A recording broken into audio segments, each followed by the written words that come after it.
going on, everyone? This is the Mandalorian recap / discussion / review, whatever you want to call it. We got all the slashes here. That's right. I'm with Pedro today. How you doing, sir? Hello. What's going on? So as we usually do when we talk about the Mandalorian, this is Mandalorian season 2, episode 3. Here we go, man. So, Chapter 11. Chapter 11. There you go. Nice. The Harris or Eris. Eris. I think it's Eris. Okay, the H is silent. I think it's Eris. Anyways, that's right. As we usually do, we just jump into it. So if you most likely have seen it, follow along. If you haven't seen it, come back to us and let's get into it. Pedro, first of all, how did you like the episode? All right, man. I loved it. I really, really liked it. This is something that we have been waiting for a while, ever since we heard that Starbuck was going to reprise her role as Bo-Katan. And I knew she was coming, but I didn't know she was coming in this episode. Yeah, I know happened quick. That you had mentioned... You were saying that this was going to be more plot, and I thought this was going to be more filler. So you were right. This is clearly, I guess it's kind of a little bit of both. It's a little both. It's definitely more plot. So when she popped down, I was like, oh shit! Yeah. I did not see that coming. I recognized the helmet immediately. Since we had watched Clone Wars, the latest season, and so Rebels. I was like, oh man, it's her. Oh shit, that's right. And Rebels when she came out. So I got super fucking excited, and dude, she looks so good. Like the armor looked awesome. She looked straight out of Clone Wars and Rebels. It was amazing. It was perfect. It was probably one of the, it was just a thrill seeing a cartoon character in live action now. Yeah. And especially the fact that it's the same actress who voiced her in the cartoons. She's doing the actual embodiment of Bo-Katan. Yeah. Which that she is officially super canon now because she's live action and cartoon. I thought that was so freaking awesome that they brought her back. And yeah, dude, the this episode was just great all around. It did more world building and it's one of those few episodes that I saw. I know you've seen them a lot of them twice, but this is one of the few episodes I saw twice. I was so engrossed into it, I really liked it. Even after I finished watching, I was like, oh my god, that was so good. I even watched it again with my kid. He doesn't know anything, but I was like, let's watch this, buddy. And it was, even the second time around, it was just so good just watching the show. It was a perfect episode for me. The only bad thing about this episode, Pedro, and it's that it was short. I was just gonna say that. The only bad thing was that it was 30-something minutes long. I was just like, come on, you guys ripped me off today. You literally ripped me off from this experience that I was having, and it was just so fast. But maybe it was for the best that it was that fast, because I think it hit you more, I guess, in a sense. Like I think it stuck more because it was short. And there was no filler. It was just straight to everything. It was. I really liked it because also you got to see. I mean, there's so much stuff that you see a whole new planet, of course, and then you see the Mon Calamari race, and then you see the Quarren, which is the other ones, which they were a big part in Clone Wars as well because they had kind of like a civil war going on. But I always wondered, are they in other planets? Are they only there? I've only ever seen them on starships. Besides that, so it was kind of cool to see them elsewhere. And to show that it's another like criminal type planet where they're just trying to survive, fishermen, scavengers, and totally fuck over Mando. And it looked like a scene straight out of Waterworld where they dropped the baby in there and the thing ate. I was like, oh shit. But yeah, again, going into that whole episode, all of that, I'm thinking, oh, this is another crazy filler where he's got to like get himself out, and then the next episode he'll find the Mandalorians. But like right then and there, when you see Bo-Katan pop out, I was like, oh shit. And then when I saw this other girl, the one that you thought was going to be Sabine, I was going into it, I'm like, no, there's no way she's Sabine. But then there was something about it when she was like dropped into the water to go save Baby Yoda, and I heard her talk. I'm like, oh shit, are they making her Sabine? Because that's fucking weird. But no, they didn't end up doing it. They did it. I don't know. I was just so excited seeing all of them. I was like, oh my god, is this Sabine too? Is it Bo-Katan? Is everyone there? I'm like, oh my god, I can't wait. Is Ahsoka gonna come out at the end? No, she won't. But. Well, like we keep guessing, Ahsoka's in episode 5. That's the Dave Filoni episode. It has to be. It has to be that one. It's the only one that makes sense. Yeah, and I believe it is written and directed by him, so it's obvious and logical that he would be the one bringing her back. You know, he did it for Rebels, and you know, that's his baby essentially. So yeah, no one could do it justice but him. One of the big things that this episode really cleared up was something that we had talked about in the first season, because you know we were actually watching Rebels at the time, or I was watching Rebels at the time. So we kept talking about like, wait a minute, you know, these are the Mandalorians, but then they have this rule where they can't take off their helmet. So it's like, okay, but clearly in Clone Wars and Rebels, everyone's taking off their helmets.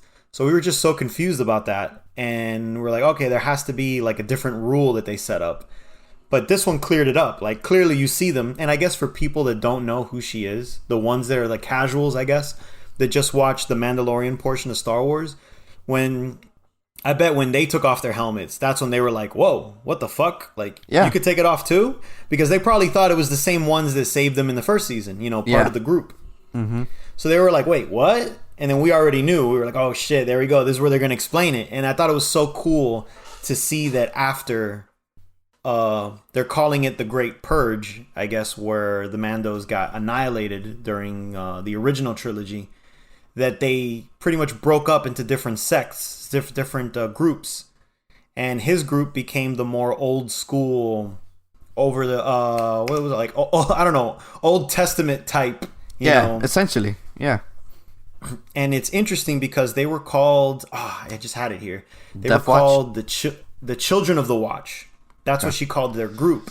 Oh, so essentially what it is that she was Death Watch. Yes. And so when they broke off from that, they became even more hardcore.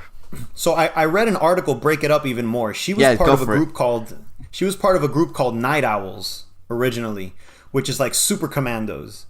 Yeah. And she teamed up with Death Watch because she aligned with their old school mentality over her sister, which was the queen of the Mandalorians.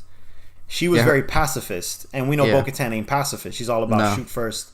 So she was like, okay, and the original Mandalorians were warriors too, so. Exactly. They were very, it was very, damn, what am I thinking of? They were warmongers. The Greyjoys from Game of Thrones, the Iron Price. They're very much like that. So, so pretty much she was a part of a group called Night Owls, Super Commandos, and then she joined with Death Watch. So she was never really 100% Death Watch. She just got with them because it aligned with them. Now, we know Death Watch from the flashbacks of Season 1. Those are the ones that saved Mando when he was a kid. Din, or whatever. I think at that point, that's already a sect, though. Because the one who saved Jin were the sect. That's not really Death Watch. Because in the Clone Wars, in Rebels, no, in Clone Wars, they took off their helmets too, the Death Watch. So it's essentially whoever spins off from the Death Watch became the sect of like, nah, we have to be hardcore. Yeah. It could be they spun off after Maul took over too. Maybe we'll get into a little bit more of that. Well, maybe they'll get into it in books or whatever, but yeah. Yeah, because Maul essentially, with the help of Death Watch, kind of overtook Mandalore back. And then the leader of Death Maul was Pre Vizsla. And then he essentially kind of killed Pre Vizsla. And he's like, nah, I'm commander now. Yeah. And that's when Bo-Katan spun off from them. He's like, yeah, I'm not living this life. Like I joined you guys because I wanted to go back to the war ways. But now that not become a mafia, which is what Maul was doing, and that's what Maul took the direction he took Mandalore in, and she kind of like, nah, I'm not gonna do that, and that's when she teams up with the rebels to try to overtake the Empire. The Empire and Maul too. Because after that happened, she didn't care about it. She didn't want to be a part of it. Yeah. Because she didn't want to be rebels. That's why I said the Empire, because there was an Empire portion taking over. Yeah. She didn't want to be under Maul, So she spun off of it to try to fight against him. Yeah. And then later on, she fights the Empire. Yeah, she pretty much doesn't want to be under anyone. She just wants to rule, and that's why she's going after the Darksaber, aka the Excalibur. Well, she had the Darksaber though. Sabine gave her the Darksaber. So technically speaking, she was the leader. She was the queen of Mandalore until something happened. Right, that which we don't know. Which you can kind of hear they're calling it the Great Purge. So whatever that was, which is where Moff Gideon was, which is Los Pollos Hermanos. Yeah. So I guess we'll find out more about that. But when she called Mando's group the Children of the Watch, that's what made me think, okay, they're an offshoot of Death Watch. And then it probably got to the point where they weren't getting Mandalorians anymore. They were getting whatever orphans they find from the war, and train them the ways that Mandalorian isn't a race. It's a tribe of people. It's a group. Mm-hmm. Which is very interesting because now that I think about it, it's very similar to what we were reading recently about Vikings. Remember that? Yeah. They were like, oh, the Vikings, they're only from... No, Vikings were a little bit of everywhere. It was a way of life. It was a way of life. It's an interesting parallel there now that I just realized. At this point, that's what they are. Mandalorians are Vikings of Star Wars universe. Yeah. You know, they come from Mandalore. The culture, the idea, all that comes from Mandalore. But essentially, it just became, a culture that spans the galaxy. So one of the things I wanted to talk to you about, like maybe you can, since you watched it again, maybe you remember the dialogue a little better because I only watched it once this time. I loved to see the differences in their fighting style and the difference of their beliefs. Like even though they both are Mandalorian, you can clearly see, like, for a while I was like, yo, these people make Mando look like an amateur because he seemed so like shocked at their teamwork, the way they were able to like cover each other and do these moves whenever they took him out. Like I was like, oh shit, the fact that if everyone was trained like Mando and then they learned how to fight together, you could see how efficient it was. Oh yeah. So seeing them three fight, I was like, no one stands a chance. No. And that's an interesting thing because, Mando's children of the Watch, they ended up helping each other near the end, but that cost them like the death of their group. They were very they were loners because I think there was that rule where only one was allowed out per sect at a time. Yeah, something so like that. that group isn't really a group. Like they're only a group when they're together. When you're outside in the world, you're alone. So you need to learn how to do a fighting style by yourself. Yeah. So you don't do teamwork at all. You don't ever expect teamwork from someone. So to see the exact opposite of that mindset of the group with these guys, which was cool because when she said this is the way, in a mocking way. The first time was mocking. Yes, exactly. The first time was mocking, but the second time I took it as this is the way. Yeah, it's like that's right. We're gonna work together. Like we have our teamwork is the way. That's what I understood it as. Because for sure. At the end, it was essentially that. Yeah. So it was like, look how awesome we are when we're together. We could take on anyone. Like you don't need to be on the run anymore. You don't need to be like scared and in hiding. Like how your sect is, your group. So I just thought that was so cool to see that total 180 of the mindset where it's like, oh, stay hidden one at a time. And then Bo-Katan is like, fuck that. I'm going guns blazing. I'm getting my fucking saber back and we're ruling. And it's like, oh, shit. Yeah, it's interesting because even the people on the ship, they're like, oh my god, there's about 10 of them here. And they're like, no, the map only reads we only read 4 life forms on the ship. And they're like, oh shit. So, they fight together. They fight as the power of an army essentially. But yeah, it fucks with his mind because he realizes that there's another way. There's another way to be. He's so used to his individualism and his like, oh, I gotta do my mission. I gotta do this. His like one way focus, but that seed is planted in him already. Because he looks at things. He looks at everything. He's like, oh, this is weird. This is strange. But the seed is planted already. Like he notices that there is different way. There's different way of being. That he doesn't have to live this life that he's been living, and hiding, and his face, never taking off his helmet, and essentially he's realizing he's part of a cult, which is it is. She says it, oh, you're part of that cult, But he's starting to realize, oh shit, like this is like slowly he'll start realizing this. The seed is planted already, but he will slowly, as the show progresses, even when he finishes his mission, he has to figure out, oh, what am I gonna do now? And I think at that point, some time has passed. He's gonna notice that I could do something different with my life and with what I know, and I could be joining them. Because you could tell from season one, when we first met him till now, he's different. He's already different. Yeah, like completely. There's something off about him. He's become different with the child, and so, this even adds another layer of change in him that is slowly going to start happening, and that's exciting. Right. Yeah, definitely. The child changed him, like you said, and in seeing another way. It isn't just this is the only way. It's like this is another way. Yeah. There's a more true way. Yeah.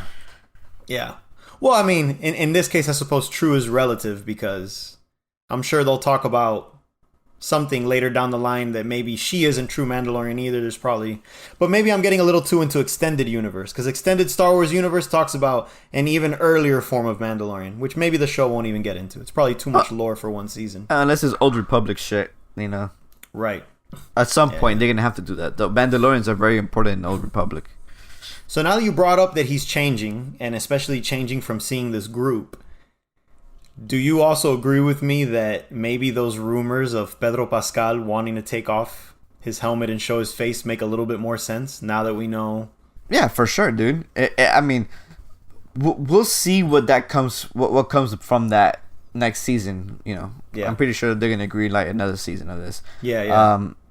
We'll see what happens with that, because there's no way that they could introduce, especially to the casual viewer now, because we're talking about casual viewers, not hardcore Star Wars people who already know these things, right? The casual viewer, like you said, who was shocked to see, oh my god, they take their mask off. I didn't know that, because remember the first introduction to a Mandalorian was Boba Fett, right? And he never took off his helmet, but in the Clone Wars, he had his helmet off. And in Attack of the Clones, yeah. In Attack of the Clones, like his dad had his helmet off, so it's kind of like, there is some differences there. But if people just jumped on the ship through this, the newer stuff, they're shocked to see Bo-Katan take her helmet off, and so in the end, it's gonna be like there is a different way. So people, even as people, they're gonna be like, you don't have to always have your helmet on. So next season, there has to be something happening with that, because why would they introduce that point that, hey, you could take your helmet off, and the casual viewer's like, oh shit, you could take off your helmet off? So why doesn't Mandalorian take his helmet off? You know what I'm saying? So at some point, there has to be a change next season that he's going to take it off more frequently. Maybe in private moments or something like that. Like when he's in the ship, why doesn't he have his helmet off? You know what I'm saying? It's kind of like you're going to start seeing these little differences. I feel they're going to start happening. Maybe not this season, but next season, where you're going to start seeing more of him taking his helmet off in alone situations. Because at this point, it's illogical for him not to do that. You already introduced it. When you say alone, you mean just him, not with the baby? Well, even with the baby. But let's say things go what we think it is. Like the baby is going to be dropped off to Ahsoka, right? Our whole... The theory I told you about at the beginning of the show, where they're going to introduce all the Clone War, the Rebels players at this point. So Bean is going to get introduced at some point in this season, if the rumors are true. And if the even more rumors, theories are true, at some time we're going to see Ezra, right? So we'll see about that. So at some point, this baby's going to be dropped off of them. And the show has to go somewhere else. This mission is, as soon as he does that, the mission is over for him. So it's kind of like, what are you gonna do now? And if he joins up with Bo-Katan, he's gonna have to take his helmet off. So it's kind of like, who knows where this show goes? But at some point next season, he's gonna have his helmet off more frequently, even if the baby's around. I feel, because he's already close to the baby, So I don't know. So something has to change. I don't know. It was definitely. I would have thought with you. I would have thought the same with you. But now that I know, or at least now that we heard about those rumors of them fighting it, and they were sure, no, he's not going to show it. I don't know. I got a feeling they're going to somehow probably show that that's it. He's already inducted into that, and he's not going to change that far, and he won't show it. Because him showing it by himself, when you were saying him taking off his helmet when he's by himself, he already does that. We just don't see it. But he does it already because he mentioned it in the first season. She was like, "Do you take it off?" Oh no, she said when they were in that planet with the AT-AT or the ATST, I think. She was like, "When was the last time you took your helmet off?" And he went, "Yesterday when I went to eat or whatever." So you know he takes it off, but you don't show it. So that type of taking off, the viewer isn't going to see it. They're just going to imply that he takes it off. But when you say he's going to take it off while he's interacting with the baby, now that's a change. Because that's a living being. That's him breaking his rule directly. I don't know if he'll do that. Not this season. Then again, next season for sure. Because this season's there in the books. They're not going to... That's called character development. You're not going to develop him that far. You know, you can't. Not in one season. You're going to plant the seed. And next season, I feel you're going to start seeing some changes in him. Like you already have between the beginning you saw him from the beginning of season 1 to the end of season 1. He was different. He changed. And now you see the development of that change in season 2. He's more caring. He's open to robots now. And he's like, oh, you know, when he landed in that planet in Tatooine, he was okay with the robots fixing his shit, you know? Right. So it's kind of like he's opening up now. So you're gonna see that's gonna be at the end of the season. You're gonna start seeing some changes with him. He's gonna be more open to being in groups, more friendly, and all this and that. Especially after he interacts with Ahsoka and all this shit, dude. Season 3, you're gonna see the further development of that interaction. That he's gonna be more open to people, more open to, not being solo. You get what I'm saying? And you're gonna start seeing the masking. Like you have to, dude. At this point. You can't introduce that plot point, plant that seed, because the show planted the seed in us and in him as viewers and as him as a character. So you're gonna have to develop that slowly. You're not gonna do it this season. You're gonna start doing that next season. So I agree. They probably fought with him this season as he's like, oh, these people are doing it. Why can't I do it now? Like no, because it's not part of your character right now. Your character hasn't developed that moment yet. That epiphany. So I think you're gonna start seeing that next season, and next season you'll see it for sure.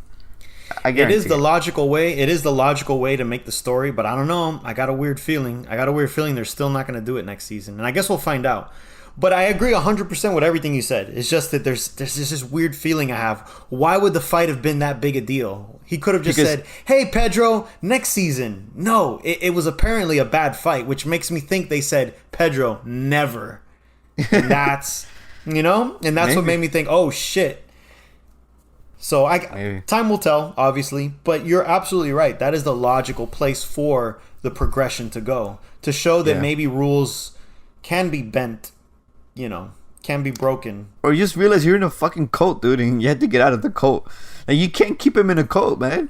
It's like you're telling people it's okay to be in a cult. Like no, nigga, it's not okay to be in a cult. You know. I mean. So at some point that has to come out, and honestly, dude, this show can't go on for. I feel like I wouldn't want this show to be longer than 3 or 4 seasons. Like they already renewed it for 3 and 4, if I'm not mistaken.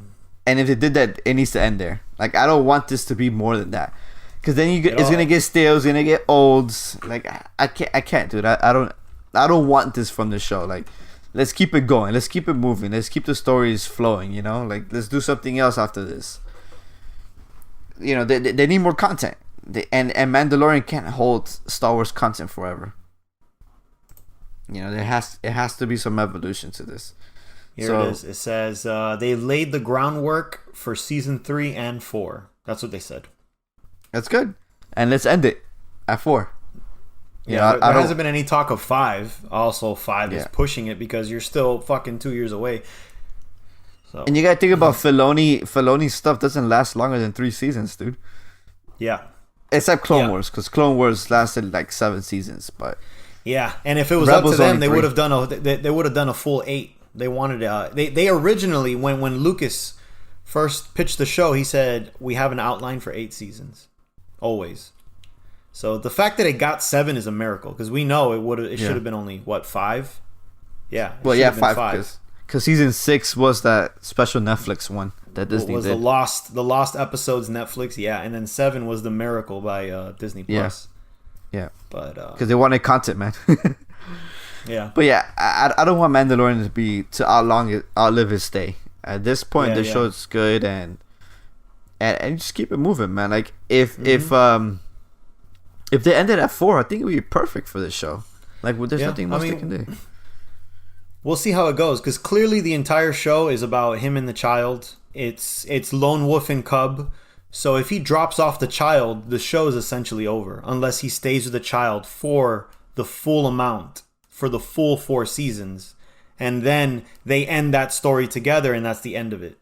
That's the only thing that makes sense to me, because it's kind of weird to introduce the child as such a big character, you know, like a Bonnie and Clyde type of thing. You know, there's always 2 of them.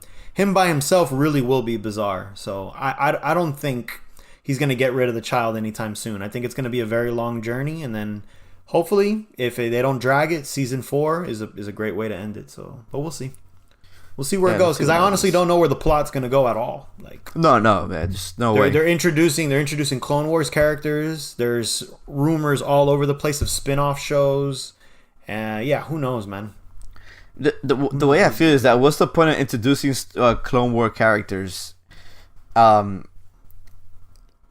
then just kind of drop it off? You know, just kind of leave it hanging. Like, are you gonna have them stick around for 3 and 4?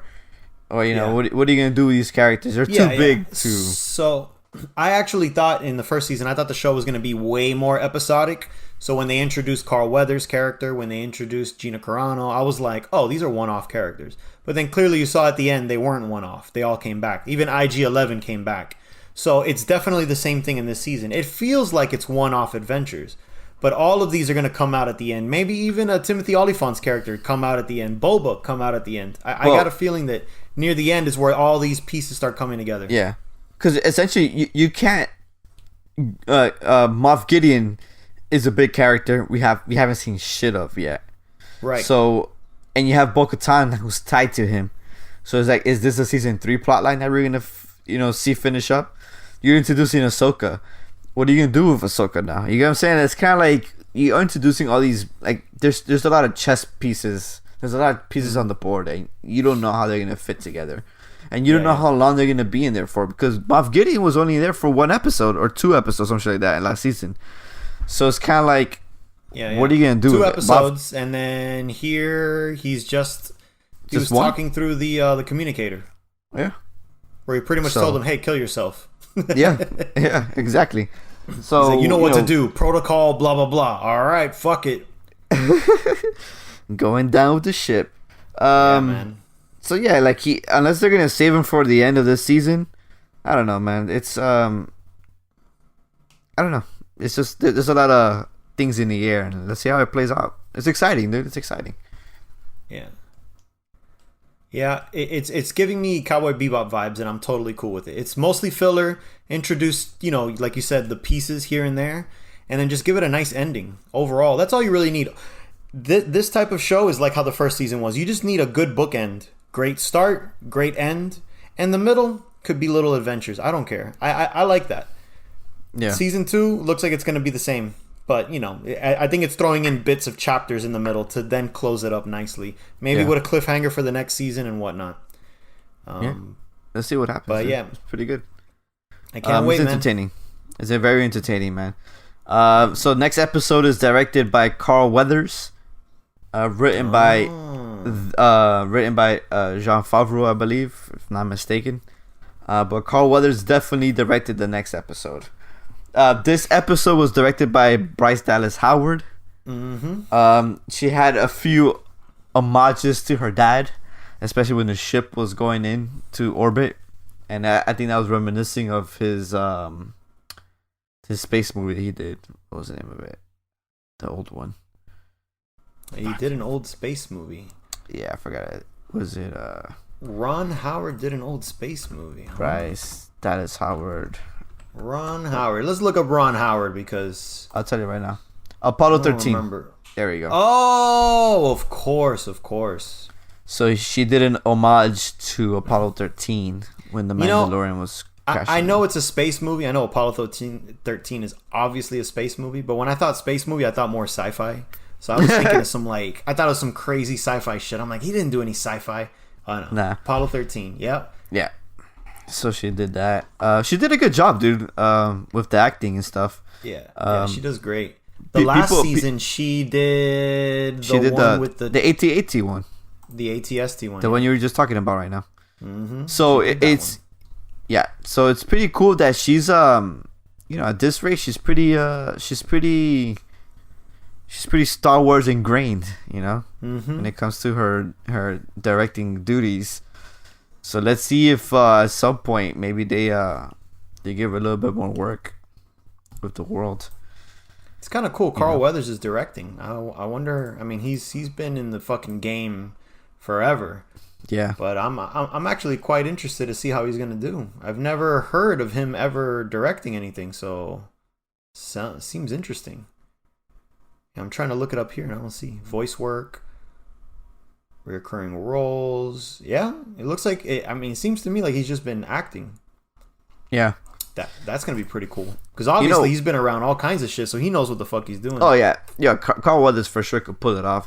That's not one thing I have a doubt about. But I'm just curious that Bryce Dallas. I feel like she really enjoys Star Wars, dude. Because the one she did was the farm one with AT-AT attacked or whatever. Mm-hmm. She did a pretty good job in that one, and it felt very good. And this one also feels good too. So I'm pretty excited to see. I wouldn't be surprised if she starts doing. I wouldn't be surprised if each season she has her hand in episodes.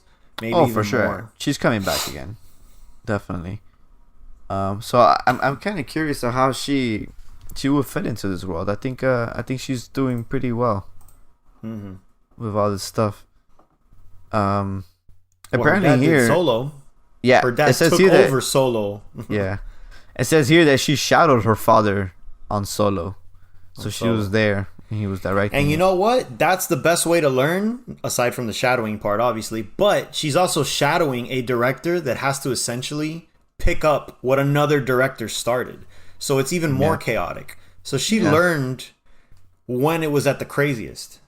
Yeah, exactly. So that's good. Yeah. Yeah, exactly what you said. It's crazy. You just piggyback on somebody else's thing and putting your twist to it. So what are you thinking? Next episode with Carl Weathers filler, or is it going to be like this one? Filler for sure. Because I agree. It's a setup for 5. You know what I'm saying? Like 5 is the big episode this season. I mean, per se, you're introducing Ahsoka, so yeah. We're like 99% sure that's what's gonna happen. Oh, for sure. I don't think Mando's gonna jump straight into that planet. Where she's at. No way. I think it's gonna be just as much of a filler as the last episode was, which was the one that caused the whole eating egg cancellation. Yeah, man, it's definitely gonna be a filler episode. It's gonna be his next step to wherever he is gonna go. Something's gonna happen that he has to, park it somewhere and catch up with people, So yeah, man, it's gonna be regardless. It's gonna be a good episode, and I'm very curious to see how Carl Weathers' eye is in Star Wars. I'd like to see how he directs this episode and how he sees it all, because he's very old school, So let's see how that plays out. Yeah, man. Any last thoughts, Pedro? No, that's about it, man. All right. Well, ladies and gentlemen, hope you enjoyed this episode. Let us know what you think about the season so far. How did you like this episode? Did you even know who Bo-Katan was? And if you have any more questions, let us know. We'll try to inform you as best as possible. Till next time. Bye-bye.